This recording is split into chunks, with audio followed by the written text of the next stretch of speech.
A player's choices in games are an integral part in creating good immersion. Examples of this can be found in any visual novel you can think of, or perhaps just an open world game where the player can choose freely where they want to go. It's not uncommon for games to market themselves as interactive stories, when in reality, only a few choices in the game actually do matter.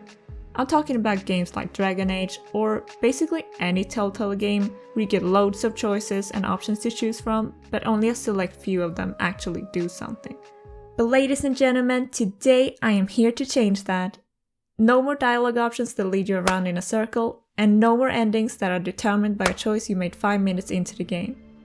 Let me instead present to you Mistwinter Bay, an RPG that's currently being developed in GameMaker Studio 2.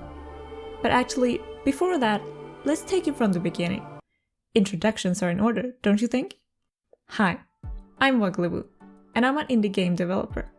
I like cats, sunny days, and tall, muscular anime men. I'm currently working on Mistwinter Bay together with my brother. It's a 2-person project, and it's been under development on and off for about 2 years now. We made some games together in the past, but none that are quite this big. Unlike our other games, Mistwinter Bay has hours upon hours of content, and you can really immerse yourself in the world and characters. Working on a game just the two of us is a bit of a challenge considering the fact that, well, none of us actually know how to program. And in case you didn't know, writing code is a big part of making games. My brother is mainly a designer and a bit of a 2D artist, while I studied game development as a 3D artist. Okay. Maybe my modeling skills aren't the best, but I know how to draw, I swear. Because of our current skill set, we chose to make this game in GameMaker Studio 2. It has its own coding language, which is easy to learn, and GameMaker is also more focused on 2D games, which Mistwinter Bay is. Therefore, my brother could learn how to code, and I could make all the character art for the game. Like I said earlier, I like anime men. I like them a lot. So that's the kind of art style I went with for the characters. It's also what I'm most comfortable drawing since I've used that kind of style a lot in the past. Okay, on to the actual game. Let me set the scene for you. Your father, the old sovereign, just died, and it's your job to take his place as the ruler of Mistwinter Bay. You get to build houses, manage resources, send townspeople out on quests, and much more.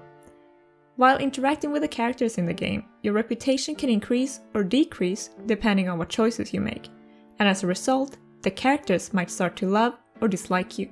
Most characters in the game are regular townspeople with specific jobs. For example, there's a fisher, a priestess, a graveyard keeper, and many others. There are also some characters with much higher social status, more specifically, the foreign leaders. These are the leaders of the different countries in the game, and they all play an integral part in the main story. As you can see, some of them aren't even human. We have a tree guy, a bird lady, a pyromaniac, and a blue elf. Nah, I'm just kidding. The races do have proper names, but it's too much to get into in this short little introduction video. Most importantly, at the top of the food chain, we have Empress Ophelia. She's a key character in the game, and keeping a good relationship with her will definitely be in your best interest. Unless... Thankfully, you don't need to worry about making it through the game all on your own, because by your side you have your father's old advisors, Jack and Sophia. They'll guide you through the basics and let you know what they think you should do. But bear in mind that Jack and Sophia have different opinions and priorities, and the choices you make will in some way affect the whole city.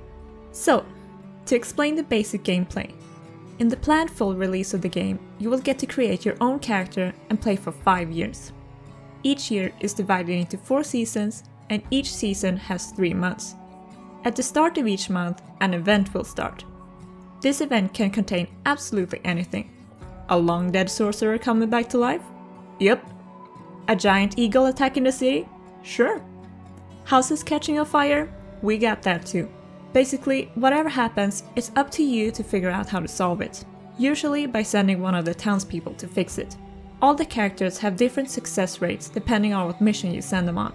For example, Dawn, the priestess, is fairly weak and clumsy, so forcing her to put out a fire might just get her killed. Oh yeah, Perhaps I did mention that. Characters can die. Almost all of them can if you're really unlucky. That's why you gotta bear in mind who you're sending out on these missions during the events. So instead of Dawn, you might want to send Hector, the lumberjack. He's stronger and more agile. Or perhaps you can send the city's magician, On, to put out the fire with magic. There are many options and you're free to choose whomever you like, as long as they are living in the city. Depending on the outcome of the event, good or bad things will happen. If we go back to the house fire event, if the fire is put out quickly, the people might reward you for solving it.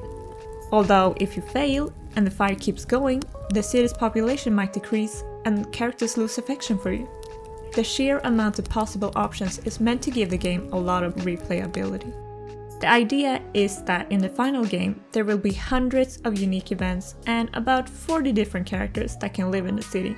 That way, there will be new things to discover, even if someone has played through the game several times already. I hope you've enjoyed this introduction to Mistwinter Bay and that it's piqued your interest to keep following the future development.